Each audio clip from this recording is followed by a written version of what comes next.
Nós vamos continuar falando aqui sobre as Escrituras, sobre as grandes características das Escrituras. Nós chegamos na central das 5 aqui que o apóstolo Paulo listou a Timóteo. Vamos mais uma vez apenas relembrar o texto lá de 2 Timóteo, capítulo 3, os versículos 14 a 17. Tu, porém, permanece naquilo que aprendeste e de que foste inteirado, sabendo de quem o aprendeste, e que desde a infância sabes as sagradas letras, que podem tornar sábio para a salvação pela fé em Cristo Jesus. Toda Escritura é inspirada por Deus e útil para o ensino, para a repreensão, para a correção, para a educação na justiça, a fim de que o homem de Deus seja perfeito e perfeitamente habilitado para toda boa obra. Então, estou listando aqui 5 características das Escrituras e em cima de cada uma dessas, então, trabalhando os aspectos teológicos. Sagradas letras, o apóstolo Paulo disse que elas são, portanto, ele apontou para o aspecto material, para o aspecto bem concreto desta palavra. Essa palavra não é algo etéreo, né? Essa palavra é um registro. Esse registro é importante. Então, ainda que nós não sacralizemos um livro, tanto é que podemos utilizá-lo em formatos digitais, inclusive, mas é preciso respeito pelo livro em si, pelo que ele é, as sagradas letras. E em segundo, Paulo disse que o papel das Escrituras é salvar, é salvação, que podem tornar-te sábio para a salvação, que te capacitam efetivamente a ser salvo. Ou seja, se alguém quiser ser salvo, precisa das Escrituras. Não há como alguém ser salvo sem o que a Escritura revela, porque a fé vem pelo ouvir da palavra de Deus.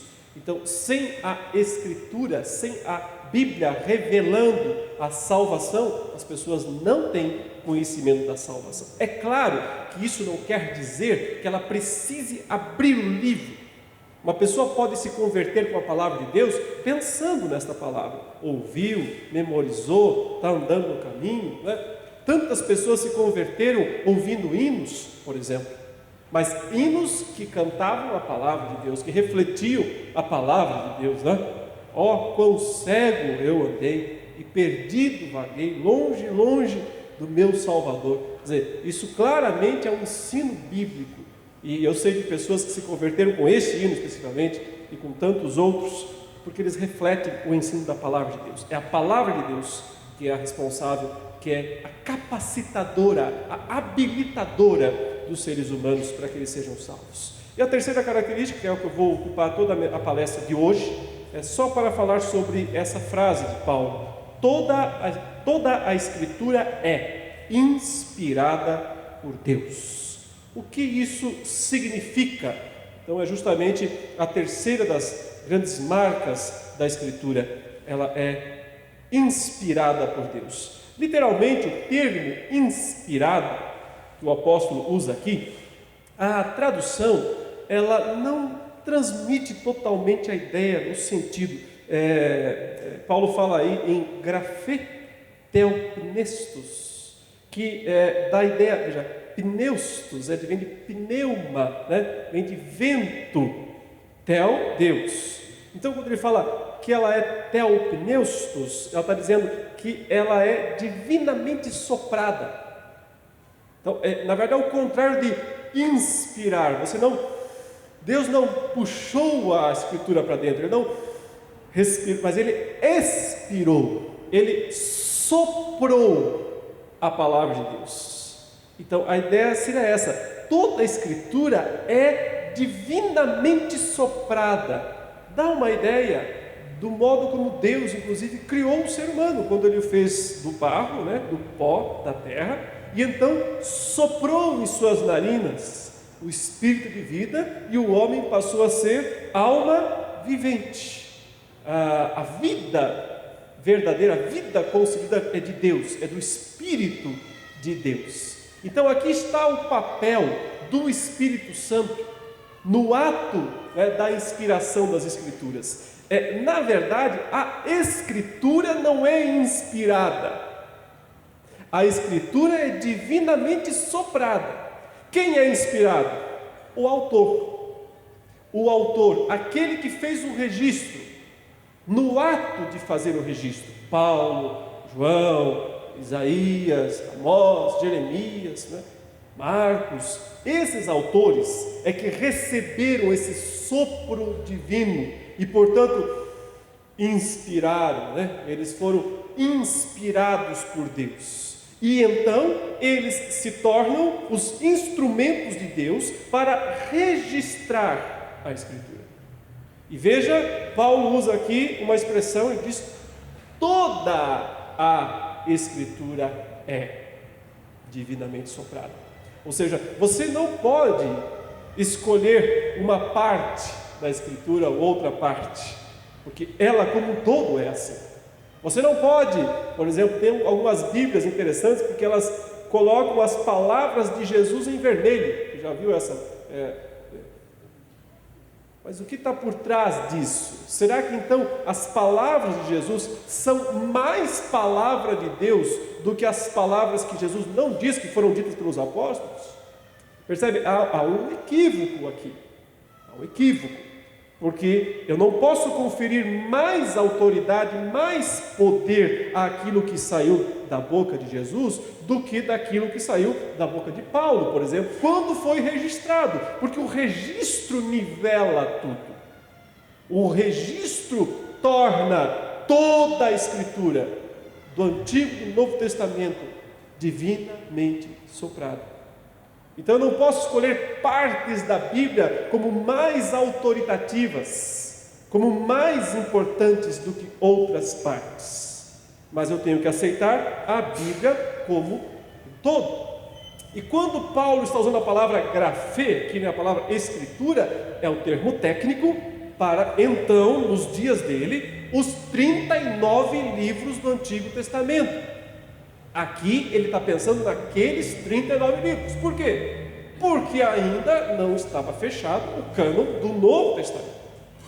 Embora os próprios autores já estavam considerando uns aos outros inspirados, porque o próprio Pedro fala do Paulo na sua carta e diz que, claro, diz, Paulo tem umas coisas difíceis. E aí isso já nos dá uma boa desculpa, Se até Pedro achava Paulo difícil de entender, nós temos também uma certa desculpa, aí se nós não entendemos muitas coisas.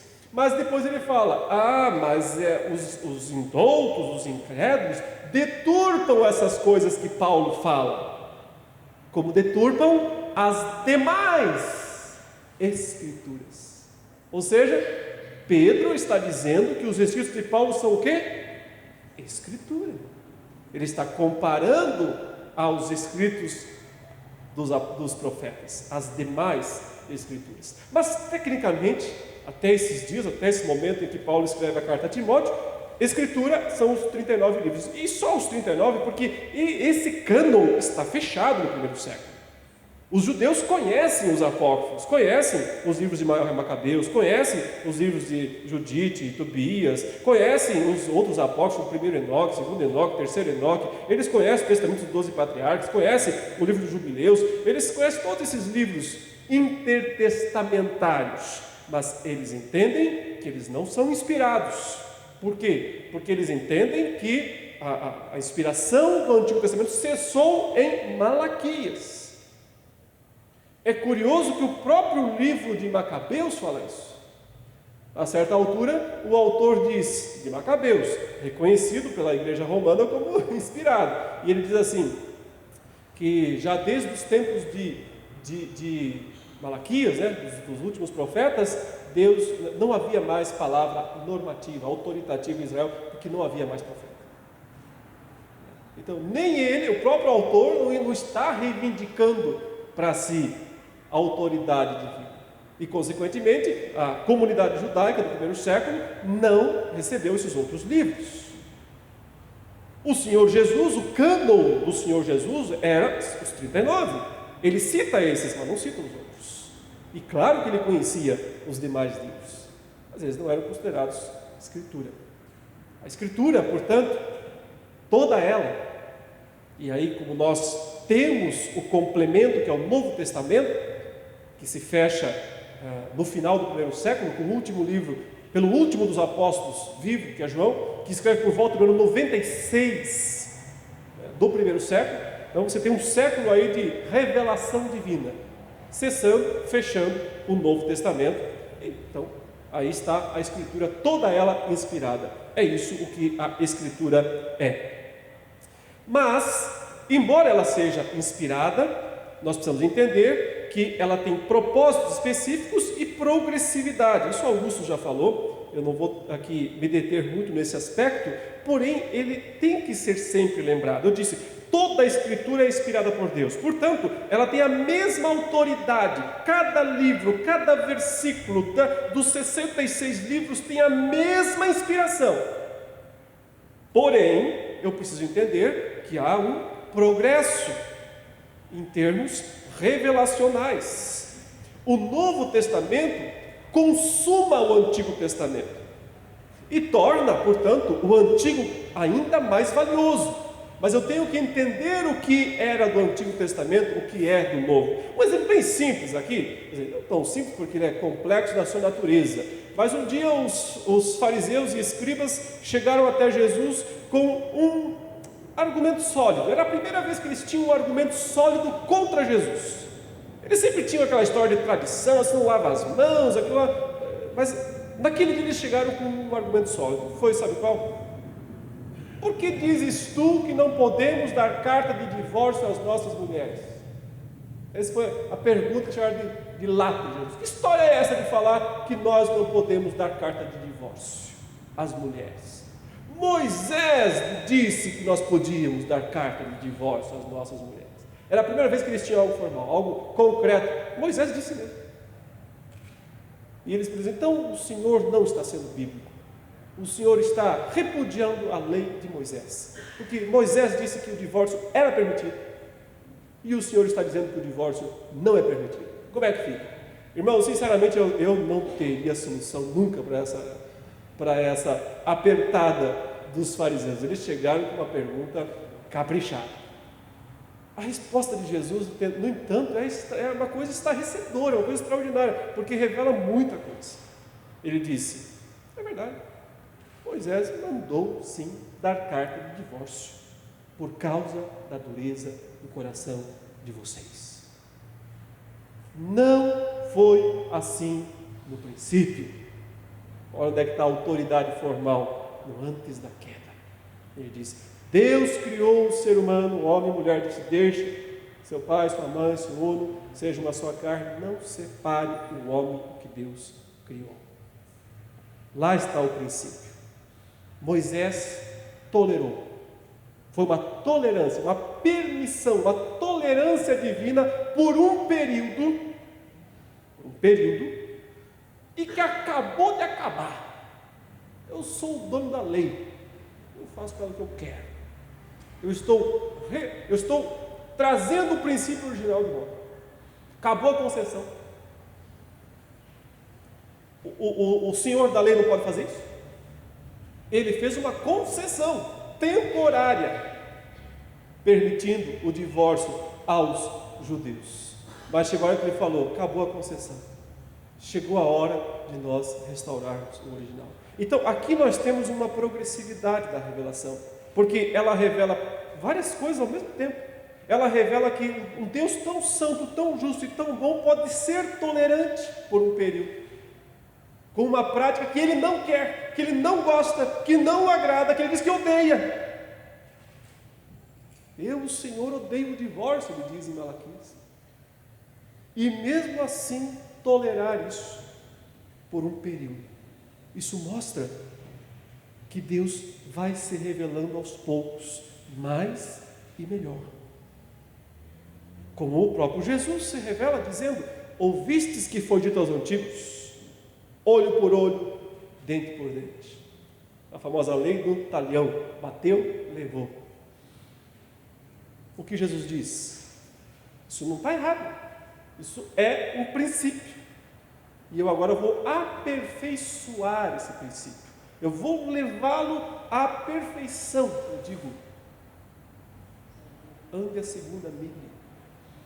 Se te bater numa face, oferece a outra. Mas não é oferecer provocativamente, né? Esse sujeito que bate de novo, então. Essa é provocação. É oferecer submissamente. Se te tirarem, né, a capa, né, dá o que mais tiver. O que ele está dizendo com isso eu não estou invalidando o Antigo Testamento, a lei do Antigo Testamento, mas aquilo foi um estágio da revelação. Agora chegou a plenitude. Agora vocês vão compreender como essas leis vão ser levadas a uma plenitude mesmo, em termos de perfeição. Ele é o dono da lei, ele pode fazer isso. O que ele não pode é descumpri-la. O que ele não pode é quebrá-la, porque então, se ele fizer isso, ele está sendo injusto. Mas ele faz, ele aperfeiçoa quando diz: ouviste que foi dos antigos, não matarás, e quem matar estará sujeito a julgamento. Eu, porém, vos digo. Olha, esse eu, porém, não é eu vou falar uma coisa contra isso. Eu vou aperfeiçoar isso, eu vou levar isso às últimas consequências em termos de perfeição moral. Ele diz: todo aquele que se irar contra seu irmão, matou. Todo aquele que chamar o seu irmão de uma palavra deselegante, matou. É réu. Quem se irar é réu do julgamento. Então ele revela o lado interno, né, da lei. Então o que eu quero dizer é o seguinte: progressividade. Na pessoa de Cristo eu tenho a revelação plena. Por isso que às vezes é estranho pensar que o Cristo que estava pendurado na cruz, e quando o ofendiam, ele dizia o quê? Desce fogo do céu em cima deles. Não, né? O que ele dizia enquanto o ofendiam? Pai, perdoa-lhes, porque não sabem o que fazem. Aí você pensa, mas esse mesmo Cristo mandou matar todo mundo lá em Jericó. Animais, velhos, crianças, todos foram mortos lá em Jericó. Por isso que se criou a ideia no gnosticismo, do 2º, 3º século, que o Deus do Antigo Testamento era um Deus cruel, e que o Deus do Novo Testamento, esse sim, era um Deus de amor. Mas na verdade é um Deus que se revelou progressivamente, adaptativamente, de acordo com a capacidade que o seu povo tinha de conhecê-lo. É assim que Deus se revela, e quando nós entendemos então esse conceito, a Bíblia fica mais fácil de ser compreendida. A revelação especial, meus irmãos, é o ato divino pelo qual Deus se torna conhecido de forma redentora ao homem decaído. Por isso que eu falei que Deus tem que se abaixar. Sem a revelação, Deus seria o eternamente outro, né? O abscôndidos. Pois a natureza de Deus é totalmente diferente da nossa. E os homens nunca chegariam até Deus por si mesmos. Então Deus utilizou diversas pessoas em diversas épocas para registrar o que está na Bíblia. Mas Ele não revelou tudo de uma só vez. Isso foi gradativo, isso foi paulatino. Quando se fala em revelação, há duas divisões principais: revelação geral e revelação especial. O que é a revelação geral? É a revelação da natureza e da providência. Ou seja, quando Deus criou o mundo, Ele colocou marcas registradas. O que é que fica na marca da mão quando você... digitais. As digitais divinas estão nas coisas que Deus criou. São marcas da existência dele. É isso que fala o Salmo 19, né? Os céus proclamam a glória de Deus, o firmamento anuncia as obras das suas mãos. Um dia discursa, o outro dia, uma noite revela coisas. Não há linguagem, não há palavras, não se ouve nenhum som, mas por toda a terra se faz ouvir a sua voz, até os confins do mundo. Então observe, há um discurso sobre Deus na criação, na natureza. Qual é o objetivo desse discurso? Revelar, primeiro, que Deus existe. Segundo, que Deus é poderoso. e que Deus é bom, que Deus é justo. Basicamente esses atributos mais centrais. Porém não tem o objetivo de revelar que Ele salva. Ou seja, pessoa nenhuma conseguiria, a parte da Bíblia, só olhando para a natureza, chegar ao entendimento do que é salvação. Isso é impossível. Porque a revelação geral, a revelação da natureza não tem esse propósito.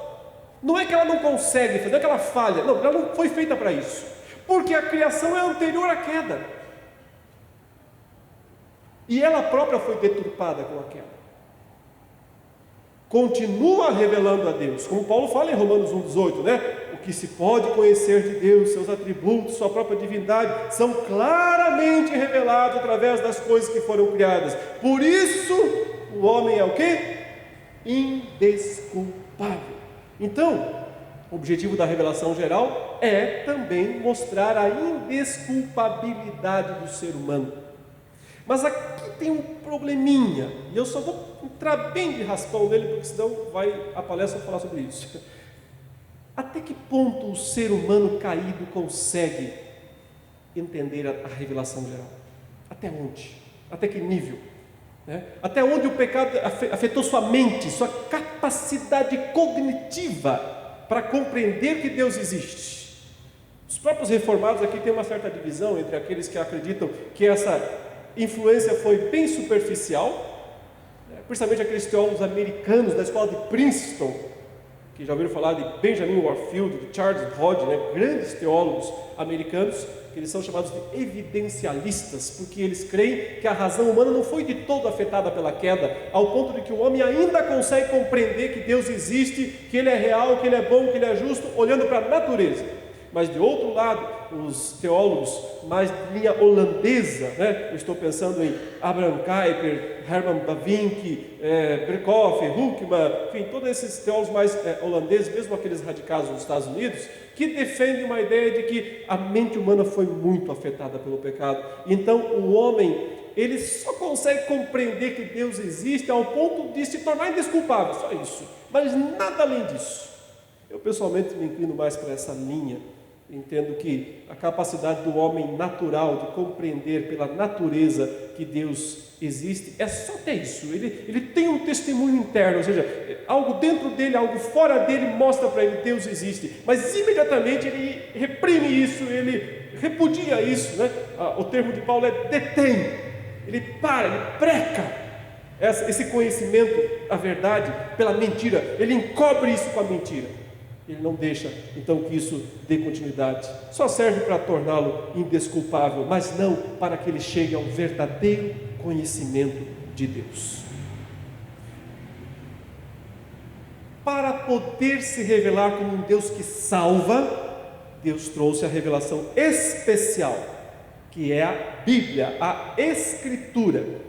No entanto, é preciso fazer uma diferenciação técnica aqui. E aqui eu começo a entrar nos aspectos mais técnicos, mas esse é um curso de bibliologia, então os irmãos têm que estar preparados para pegar um pouco dessas coisas. Muitos já conhecem isso, fazem seminário, etc. É só uma questão de relembrar. Mas observe, o que é revelação? O que é escrituração? Tecnicamente são duas coisas diferentes, se unem, mas em si, muito simples. Um dia Deus apareceu a Abraão nos carvalhais de Mamre, não foi? E disse para ele o quê? Eu sou El Shaddai, anda na minha presença e ser para mim, ser perfeito. Ele fala isso para Abraão, falou, apareceu. O que era isso? A gente chama isso de uma teofania. Teo, Deus, fania, manifestação visível. Deus assumiu uma forma visível, através da qual Abraão pôde vê-lo. Inclusive Deus come ali. Não é estranho? O Heber gosta disso. Deus está comendo ali, porque Ele está assumindo uma forma externa, visível e até palpável, uma teofania. Não é que Deus é aquilo. Deus não tem corpo. Deus, o Pai, nunca vai ter corpo. Porém, Ele é Espírito. Ele não fala isso, mas Ele pode assumir. E na verdade a gente entende que quem está assumindo mesmo essa forma, na verdade nem é o Pai, mas é o Filho, que também não tinha corpo ainda, encarnou-se depois. mas ele aparece, ele revela ao Pai. Então ele assume formas externas. Mas aí observe, você tem esse ato divino de se revelar ao Abraão lá nos carvalhais de Mamre, ou quando Deus chama o próprio Moisés depois, e Moisés vai até a sarça e olha, e daí Deus fala para ele do meio da sarça: eu sou o que sou. Se revela pelo nome, né? Eu sou o Yahvé, eu sou o que sou. Vai lá e tira meu povo do Egito. Fala para eles, quem está mandando você é o Deus que é o que é, eu sou o que sou. Mas Moisés está vendo uma forma ali se consumindo, que não se consome, né, na sarça. Isso a gente chama de teofania, é o ato propriamente dito, um dos atos através dos quais Deus se revelou lá para alguns homens. Mas quando isso foi registrado? No mesmo momento? Quando Abraão recebeu a presença de Deus, a visita de Deus, ele disse: não, peraí Deus, que eu tenho que registrar esse negócio aqui, senão eu vou perder os detalhes. Não, nem sequer foi Abraão que registrou. Nós cremos, e os liberais não aceitam de jeito nenhum, mas nós cremos que quem registrou isso foi Moisés. Justamente quando ele estava orientando aquele povo que ele tirou do Egito, atravessou o Mar Vermelho, trouxe para o deserto, agora vamos para Canaã, mas antes disso vamos aprender um pouquinho de história. E ele conta: no princípio criou Deus os céus e a terra porém era sem forma e vazia. E ele começa a relatar como Deus transformou a terra, preparando a terra para o povo. Essa terra é de vocês. É de vocês porque teve isso, teve aquilo. Um dia teve um Abraão, um dia teve um Isaac, um dia teve um Jacó, um dia teve um José, foram para o Egito, etc. Ele conta toda a história. Como é que ele sabe? Como é que ele sabe de toda essa história, se ele está séculos, talvez milênios, na frente dos acontecimentos? Daqui a pouco eu vou dizer por que é que ele sabe. Mas observe então, o ato em si de Deus se revelar e o registro que acontece mais tarde. Portanto, há um intervalo entre os dois. Por isso que precisa de inspiração. É a inspiração que vai garantir que o relato seja fidedigno. Sem a inspiração, nós não teríamos qualquer certeza disso. Hebreus 1, de 1 a 2, diz que, havendo Deus outrora falado de muitas maneiras, de muitos modos aos pais pelos profetas, nesses últimos dias nos falou pelo Filho. Então, ele fala várias coisas importantes aqui. Primeiro, que Deus teve vários modos de falar no passado, mas que nos últimos dias falou pelo Filho. Então ele mostra o quê? Progressividade. Então ele diz: olha, falou, mas agora falou definitivo. Então, no Filho está a revelação perfeita. Nada fala mais ou melhor do que Jesus Cristo. Porém, quais são os modos? Então, geralmente, a gente percebe na Escritura que entre o tempo de Adão até o tempo de Moisés, Deus se revelou preferencialmente por teofania. Ele aparecia, falava, conversava por um anjo, por algum objeto e mostrava a sua vontade. Mas a partir de Moisés, isso deixaria de ser a forma, entre aspas, oficial de revelação. Abra lá em Deuteronômio capítulo 34, versículo 10. É o finzinho, do Pentateuco. Provavelmente esse registro aqui foi feito por Josué, uma vez que Moisés já havia morrido, ele não entra na terra de Canaã. Mas é interessante o registro do versículo 10, quando ele diz: nunca mais se levantou em Israel profeta algum como Moisés, com quem Deus falasse, ou houvesse tratado face a face. Não é interessante dizer isso? Acabou. Depois de Moisés, nunca mais se levantou em Israel profeta assim. Portanto, encerrou uma época, encerrou uma fase, um dos modos de revelação. Oficialmente, teofania vai de Adão até Moisés.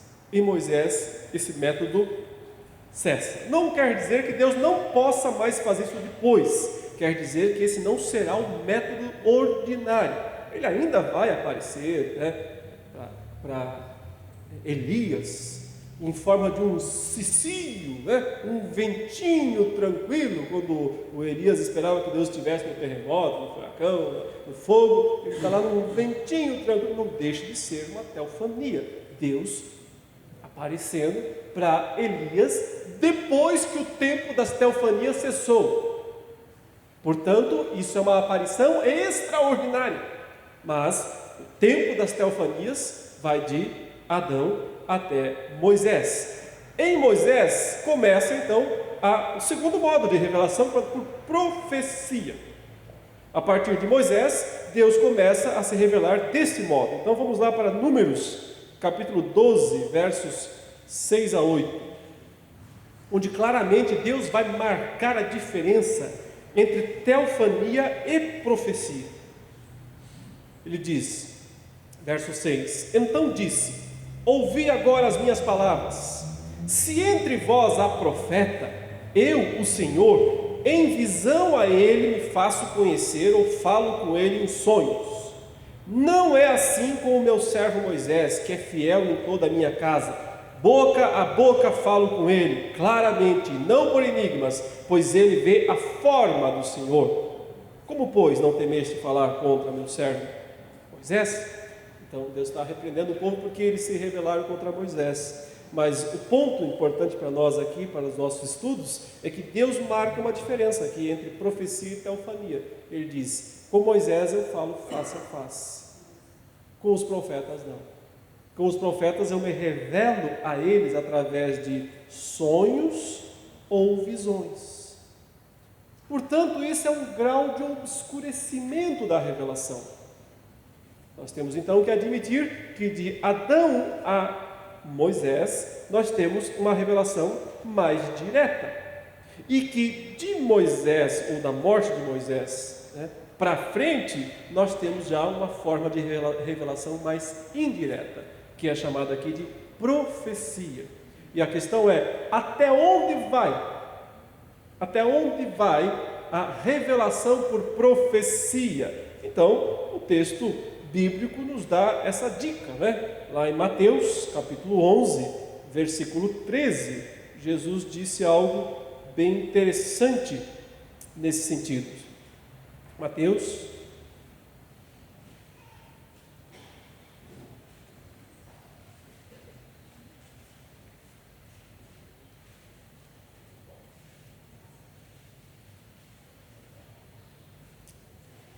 vale a pena ler um pouquinho antes disso, em que Jesus dá um testemunho de João, Ele diz no verso 7: Então, partindo eles, passou Jesus a dizer ao povo a respeito de João Batista, Que saíste a ver no deserto? Um caniço agitado pelo vento? Sim, que saíste a ver? Um homem vestido de roupas finas? Ora, os que vestem roupas finas assistem nos palácios reais. Mas para que saístes? Para ver um profeta? Sim. Então, olha, Jesus diz: sim, ele é um profeta.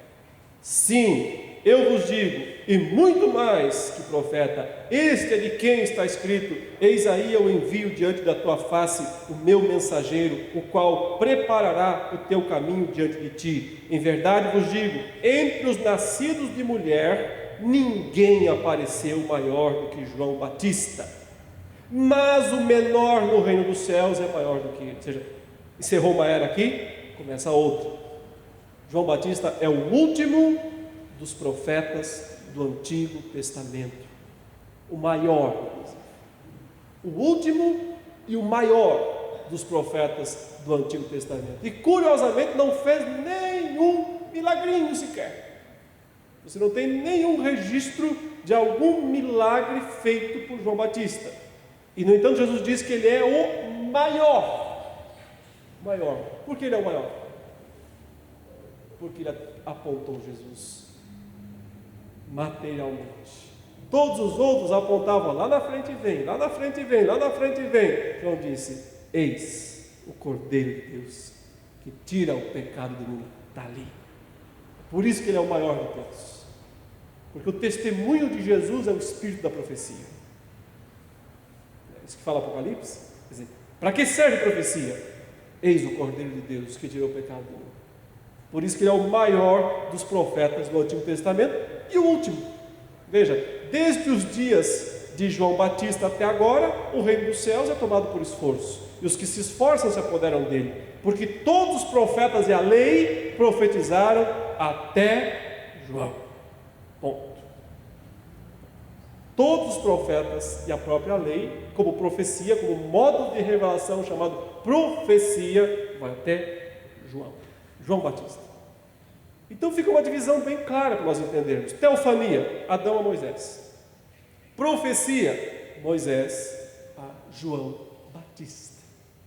Por isso que não há mais profetas no Novo Testamento em pé de igualdade dos profetas do Antigo Testamento.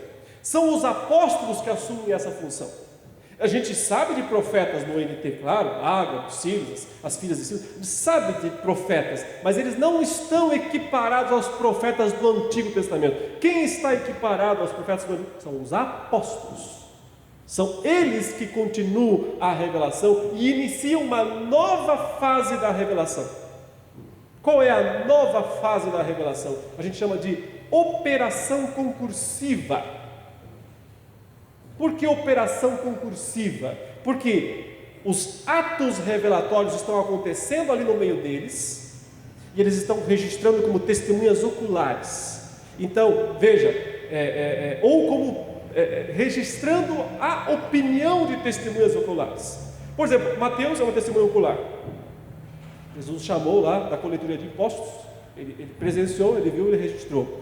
Marcos talvez seja um daqueles jovens que acompanhava Jesus. A gente não tem certeza disso, mas a gente sabe que Marcos era discípulo de Pedro, andava com Pedro. Então os pais da igreja tinham certeza de que o evangelho de Marcos era na verdade o evangelho de Pedro. Eram as lembranças de Pedro que Marcos havia registrado. Ocular.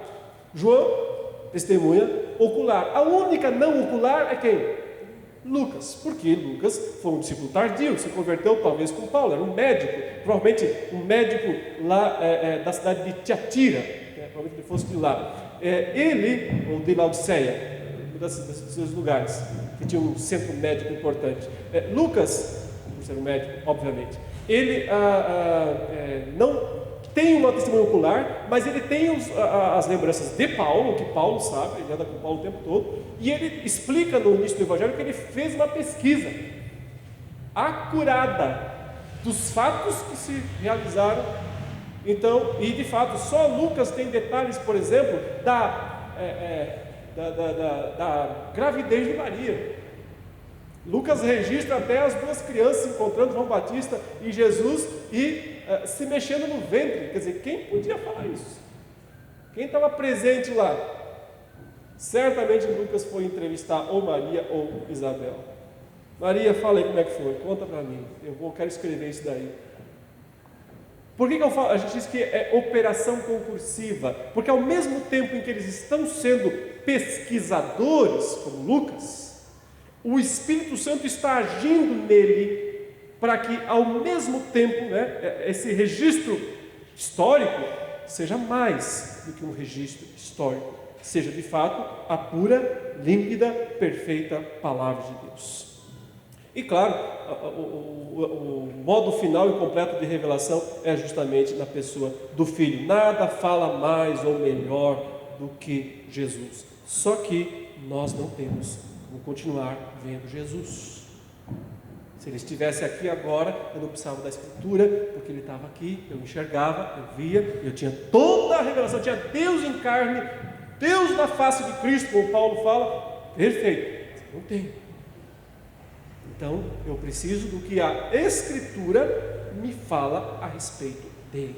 E é por isso que toda a Escritura é inspirada por Deus. Nós vamos agora passar ao registro, isso mesmo, o registro da revelação, aquilo que é chamado tecnicamente de inspiração, que é o processo pelo qual esta revelação, que às vezes foi feita lá séculos antes, por exemplo, gente, infelizmente Moisés não estava lá no dia em que Deus disse, haja luz.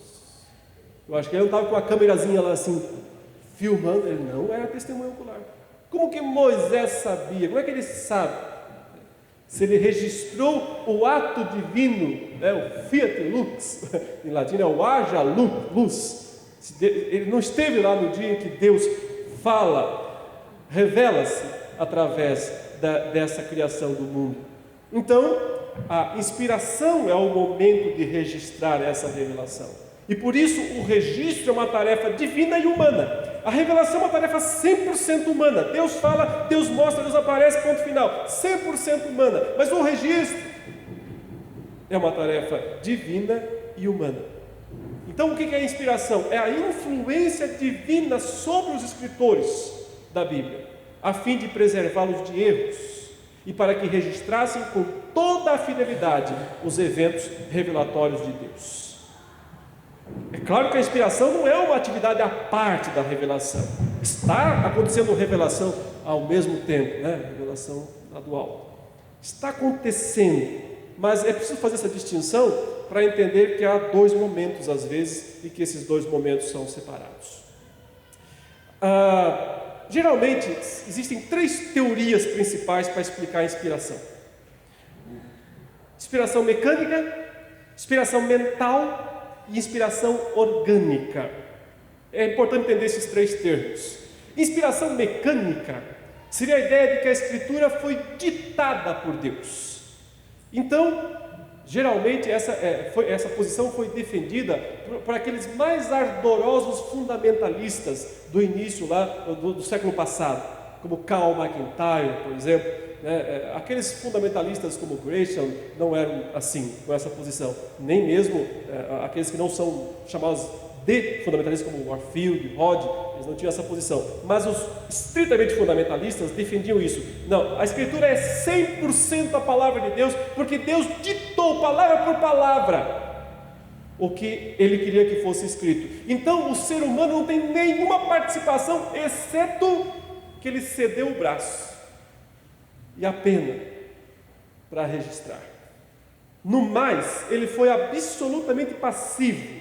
Deus ditou palavra por palavra. A isso alguns chamam de inspiração verbal. Não é isso que nós chamamos de inspiração verbal, mas alguns chamam isso de inspiração verbal, como se Deus tivesse ditado palavra por palavra. Escreve aí, Isaías, no ano da morte do rei Uzias, ano da morte do rei Uzias, eu vi o Senhor, assentado sobre um alto. Vai devagar, Deus, que eu perdi aqui, volta aí. Não é um ditado. Se fosse um ditado, a Escritura seria uniforme, não é? Se Deus está ditando, ela seria uniforme, ela teria o mesmo estilo literário do início ao fim, uma mesma modalidade, o mesmo tom. Mas a Escritura não é isso. Se você lê Isaías, você encontra um texto extremamente poético, profundamente poético. Mas se você lê Amós, um jeito bem mais rústico. Se você lê Paulo, você vê um argumento retórico, lógico, proposição, retórica, perguntas retóricas o tempo todo. Se você lê João, meia volta, o tempo todo circular. Esse é um estilo de argumento. Se você lê Pedro, uma coisa mais diferença para as duas, inclusive, 1 Pedro e 2 Pedro, bem diferentes. Alguns acham que não devia ser o mesmo autor, mas a gente entende que talvez nenhuma tenha sido Pedro que escreveu, né? Mas ele usou algum secretário. Paulo também usou secretário, né? Para escrever algumas das suas cartas. Se você lê Tiago, você vê uma coisa bem mais proverbial, né? Aquele estilo muito proverbial. São estilos totalmente. João, né? Apocalipse, então, aí é diferente de tudo o que tinha até então. Mas não por ser diferente não é bom. Apocalipse é legal demais. Enfim, não há uniformidade literária na Bíblia, e por isso não é possível que seja um ditado. E é por isso que nós, os reformados, não aceitamos a teoria do ditado. Ela seria benéfica porque ela preservaria assim, a Bíblia de erros, tipo, é 100% a palavra de Deus, acabou. Não é nada a palavra de homem. A intenção é boa, mas o argumento é ruim, o argumento é fraco. Por isso o fundamentalismo nessa posição não nos ajuda. A inspiração mental foi defendida mais pelas correntes liberais e neoliberais. Então, por aqueles que aceitavam algum tipo de inspiração na Bíblia, né? Porque a maioria não aceita nenhum tipo, mas para aqueles que aceitavam algum tipo de inspiração, então eles diziam o seguinte: não é que Deus desceu de poder sobre o homem, ou soprou sobre ele, não é isso. Mas o escritor lá, o Paulo, Isaías, sei lá, o Moisés não, porque Moisés para eles não escreveu nada, mas os escritores posteriores, eles tiveram um tipo de um insight, uma elevação espiritual, enquanto registravam. E aí, nesse momento, eles tiveram uma elevação espiritual, eles adentram na esfera do divino, e de alguma maneira eles escrevem uma coisa que está acima do que seria meramente o homem. Então, essa é a ideia de inspiração mental. A mente deles foi iluminada, mas a mão não. Por isso que eles escreveram um monte de coisa errada. Por isso que eles escreveram um monte de coisa, um monte de bobagem. Falaram que existe milagre, que existe coisa. Então, eles escreveram um monte de coisa errada, os liberais pensam. Mas escreveram coisas boas também. Tem que amar o próximo, tem que fazer o bem, tem que ajudar quem precisa, tem que, né? Então, essas coisas como eles escreveram, então essas coisas foi Deus. Isso é uma inspiração mental. Sua mente foi inspirada, né, iluminada, mas não, o processo não foi completado. Bom, nós os reformados, e eu acho que boa parte das igrejas conservadoras, segue mais essa terceira posição. Dizemos que a inspiração é dinâmica ou orgânica. O que quer dizer isso? Que Deus usou os seres humanos com todos os seus recursos, como a capacidade de pesquisa de Lucas, como o raciocínio retórico de Paulo, como a arte musical de Davi, ou a arte poética de Isaías, né? Ele usou tudo isso, ele não jogou, ele não descartou, ele não desprezou essas coisas, ele usou essas coisas, mas ele superintendeu a todo o processo de tal maneira, com tal propriedade, que o fim, o produto, o texto lá que sai da pena do apóstolo, do profeta, isso é livre de erros, é livre de imprecisões, é a palavra inspirada verdadeira. É isso que nós entendemos por inspiração orgânica. Orgânica é de organismo vivo, não um amanuense do Espírito Santo, como da ideia da inspiração mecânica, né? Quase aquela ideia da psicografia, né? Escrevendo uma coisa lá, como se o Espírito tivesse baixado no cara, né? E o cara fica escrevendo em nome do Espírito, é assim que se defende. Seria uma inspiração mecânica, mas não cremos nisso. Nós cremos que enquanto Isaías, Jeremias, Ezequiel, Paulo estavam lúcidos, plenamente conscientes do que estavam fazendo. Aliás, é o que Paulo faz, ele está o tempo todo respondendo abacaxi das igrejas. É isso que ele faz nas suas cartas. Quando que me perguntaram sobre carta sacrificada aos ídolos, é o seguinte, é assim, assim, assim, assim. Quando que perguntaram se pode ou não pode casar, é assim, assim, assim, assim, assim. Ah, eu ouvi falar que vocês estão com um monte de divisão aí, olha, Cristo não está dividido, assim, assim, assim, assim. Ele está sempre respondendo, resolvendo abacaxi das igrejas.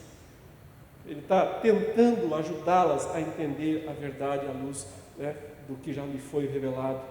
Agora, essa carta é da mão de um apóstolo, inspirado, ele inspirado por Deus. Não 24 horas inspirado por Deus, mas inspirado por Deus no ato do registro, nesse momento. Se Paulo escrevesse um bilhetinho, né, para alguém trazer um almoço para ele, isso não era inspirado por Deus. Ele não era 24 horas inspirado por Deus. Ele foi inspirado por Deus no ato de registrar suas cartas. Então, a inspiração orgânica mostra que eles eram organismos vivos. Desde a Reforma, né, tem uma ilustração para isso, que até a igreja aqui nos ajuda a entender, né? Veja que esses vidros aí, eles são coloridos, não são? Eu sou daltônico, então não vou nem me arriscar a dizer que cor que isso daí tem, mas vocês sabem, né? Suponha que tenha vermelho, azul, amarelo, suponha que tem essas cores aí, né? Azul tem, né? Vou falar minhas coisas, então, confirmado. Quando o sol bate aí nessa janela, é interessante porque você vê a luz do sol assumindo a tonalidade daquele vidro, daquela cor, daquele quadradinho, né? Naquelas grandes catedrais, isso fica mais impressionante, quando os vitrais inteiros, né, são de uma cor. Então você vê aqui azul, lá amarelo, ali vermelho, né? Você vê, eu não vejo, né? Eu imagino. As primárias eu vejo bem. Então, você se impressiona com aquilo, mas é a mesma luz do sol. Ou o sol é vermelho, azul, amarelo? Não. O sol tem uma só luz, uma só cor, mas ele assume as tonalidades daqueles vidros. Então, essa é uma ilustração muito boa, que nos mostra como que é a inspiração, o que é. É a mesma palavra de Deus, mas que passou pelas cores dos seus autores, Isaías, né, poeta, Paulo, retórica, João, argumento circular, Tiago, proverbial, tudo isso transparece, é carregado para o texto, sem que deixe de ser a infalível, inspirada, inerrante palavra de Deus. Continuamos aqui a falar um pouquinho sobre os registros que contribuíram, ou os fatores que contribuíram para o registro. Então, é o que eu perguntei no início, como é que Moisés sabia do encontro de Deus com Abraão nos carvalhais de Mamre, séculos antes? Ninguém sabia disso, não estava lá. Então, alguns fatores ajudaram nisso. Não são decisivos, mas colaboraram. O principal deles, a chamada tradição oral. Histórias que passavam de pai para filho, né, podiam conduzir as gerações subsequentes momentos importantes da revelação de Deus. Então, os hebreus tinham muito isso. Os pais ensinarem aos seus filhos. Além ensina, fala a criança, explica para ela, conta a história, põe essas pedras aqui, e quando no futuro perguntarem, por que são essas pedras? É porque nós éramos escravos no Egito, e Deus nos tirou, nos fez passar. Então, eram histórias que precisavam passar de geração em geração. A tradição oral, portanto, foi muito útil para o registro, mas ela não é o único fator, é um fator importante. Mas podia ter falhas, não podia? Por exemplo, a tradição oral aparentemente assumiu outras formas nos povos em redor. O dilúvio. Há relatos de dilúvio em quase todas as culturas antigas. Quase todas, mas aí são relatos extremamente diferentes. Provavelmente o que levou esses relatos do dilúvio para as outras culturas? A tradição oral. Mas é igual ao telefone sem fio, né? Aquele telefoninho que as crianças brincam, você fala uma coisa, você fala uma coisa e ele entende outra lá. Aí ele fala para outra, entende outra. E quando chega no final da fila, não tem nada a ver a frase falada no início. Então, a tradição oral pode falhar. Por isso que nós precisamos, os autores precisavam de algo mais do que a tradição oral.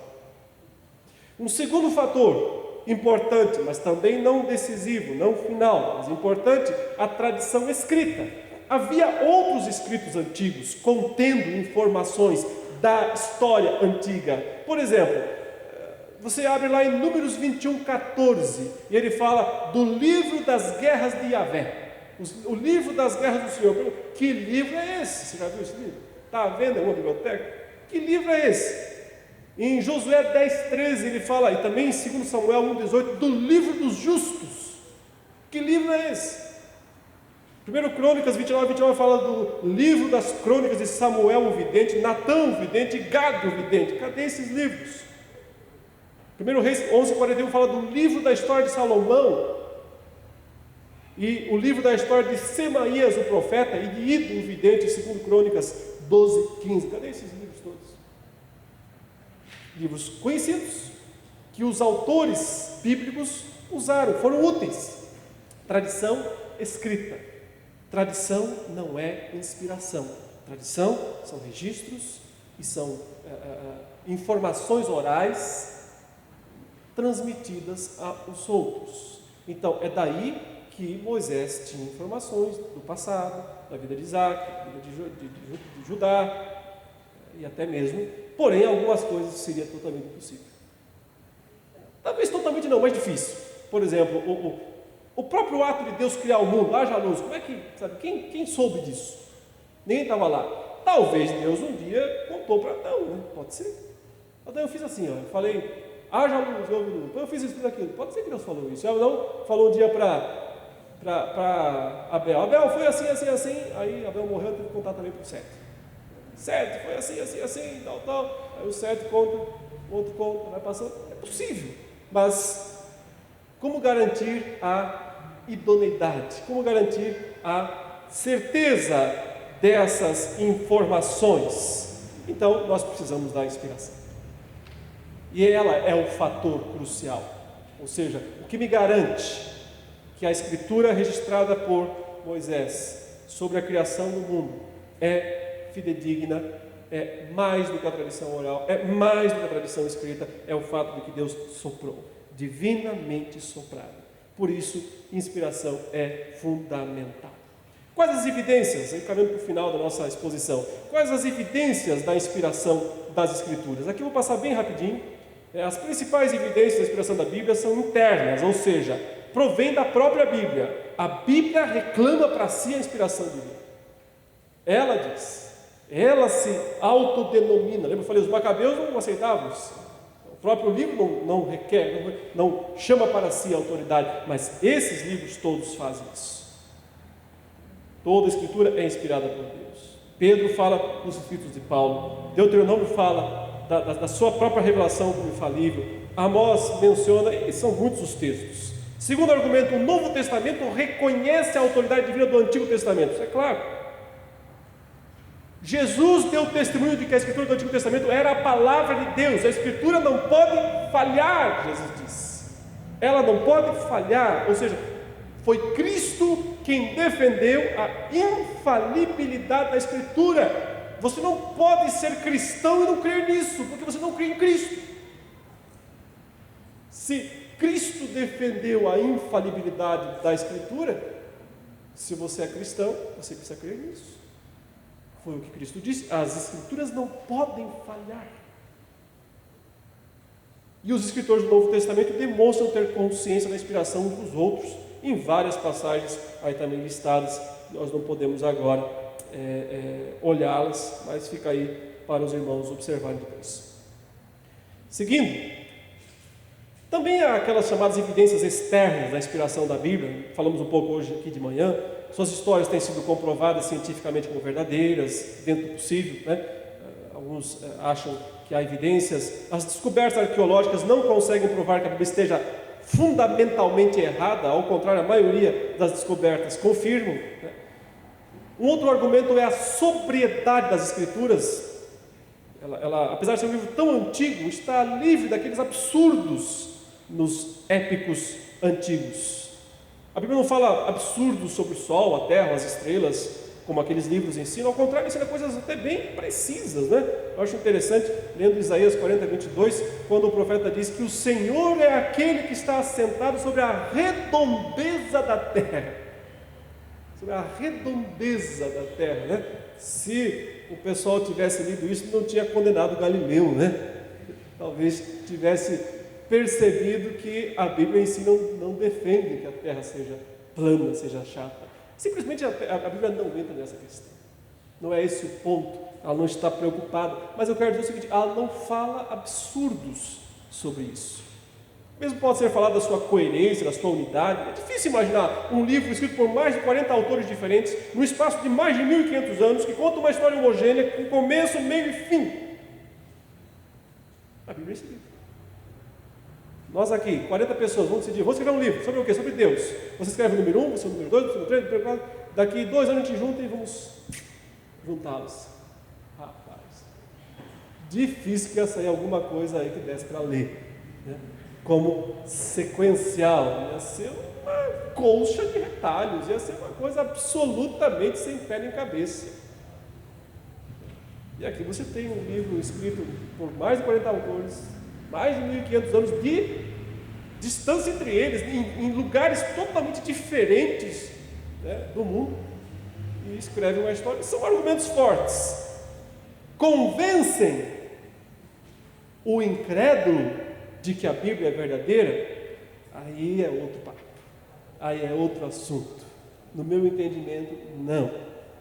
O que convence o incrédulo de que a Bíblia é verdadeira é passa para lá, testemunho interno do Espírito Santo. E aqui, né, voltamos ao ponto fundamental. Quem inspirou a Bíblia? O Espírito Santo. Quem inspirou os autores da Bíblia? O Espírito Santo. Ela é divina, ela é o sopro, ela é o pneuma de Deus, que vai aos autores e os capacita. Então, Ele é o autor da Escritura. Ele pode, e é o único que pode, convencer o coração incrédulo de que a Escritura é a palavra de Deus. E aqui eu vou citar algumas frases de Calvino, porque, mais uma vez, o reformador consegue ser muito preciso e muito brilhante na sua exposição. Ele diz o seguinte: Se queremos, pois, velar pelas consciências, a fim de que não sejam de contínuo levadas de cá para lá, carregadas de dúvidas, e que não vacilem nem se estanquem, se detenham em qualquer escrúpulo, é necessário que essa persuasão, ou seja, esse convencimento de que a Bíblia é a palavra de Deus, proceda de mais acima do que de razões, juízos ou conjecturas humanas, a saber, do testemunho secreto do Espírito Santo. É aqui que surge a doutrina do testemunho interno do Espírito Santo. Ele é o primeiro a falar explicitamente sobre isso e dizer, aqui que está o ponto fundamental. Ou seja, ele está dizendo o seguinte: se a minha consciência é para ficar descansada de que a Bíblia é a palavra de Deus, ela não vai descansar em razões, em juízos, em conjecturas humanas. Ela vai descansar quando o Espírito que a inspirou testificar no meu coração que a Bíblia é a palavra de Deus. Aí o crente descansa. Aí ele tem certeza de que tem um livro confiável em suas mãos. Ele continua, próxima citação. Veja que Calvino não ignora que há provas racionais. Ele diz: é verdade que se eu quisesse tratar desta matéria com argumentos e provas, poderia aduzir muitas coisas, as quais facilmente provariam que se há um Deus no céu, esse Deus é o autor da lei, dos profetas e do Evangelho. Se eu quisesse, se esse fosse o caminho, provas existem. Existem argumentos, existem razões, existem fatos que atestam, que mostram a veracidade, a singularidade da Escritura, da palavra de Deus. Mas não é o caminho. Ele diz, o fato, porém, é que Calvino entendia que esse não era o caminho correto da argumentação. Ele diz, contudo, vão fora do caminho, se perdem na estrada e pervertem a ordem os que pretendem e se esforçam em manter a autoridade e crédito da Escritura com argumentos e disputas. Perde seu tempo, se desvia do caminho, foi fora da estrada. Quem acha que vai convencer alguém da veracidade da Bíblia com argumentos e disputas? Quem está falando aqui é o mais racional dos reformadores, mostrando o aspecto extremamente central do testemunho. A razão é simples, ele diz: mesmo que houvéssemos defendido a palavra de Deus das detrações e murmurações dos ímpios, isso não quer dizer que por isso logramos imprimir no coração dos homens uma certeza tal qual exige a piedade. Não é isso?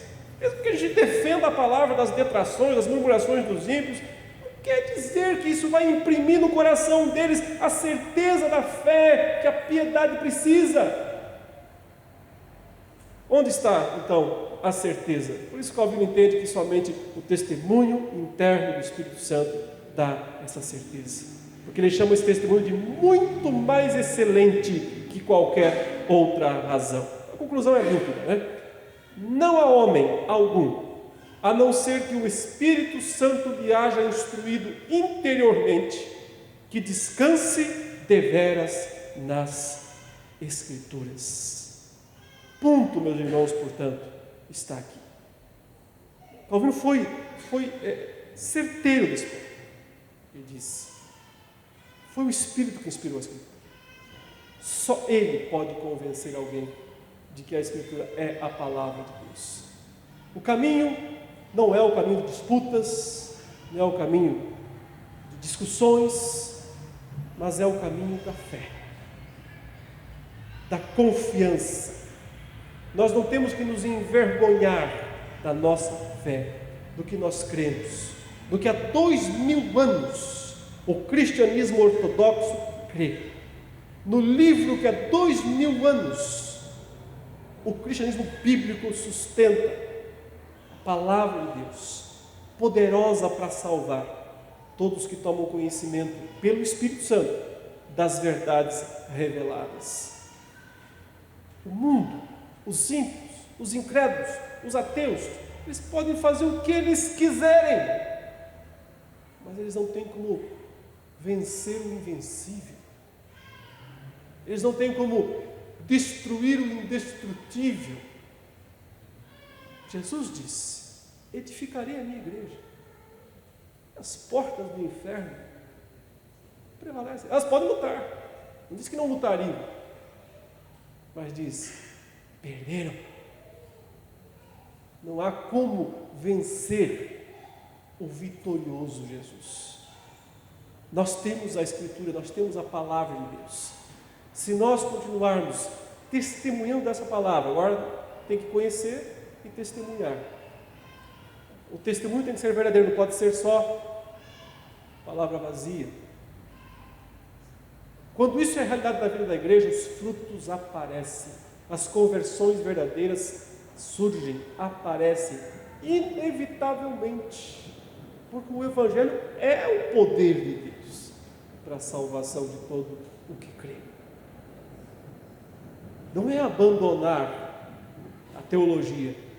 Só uma alta teologia chega a uma conclusão dessas.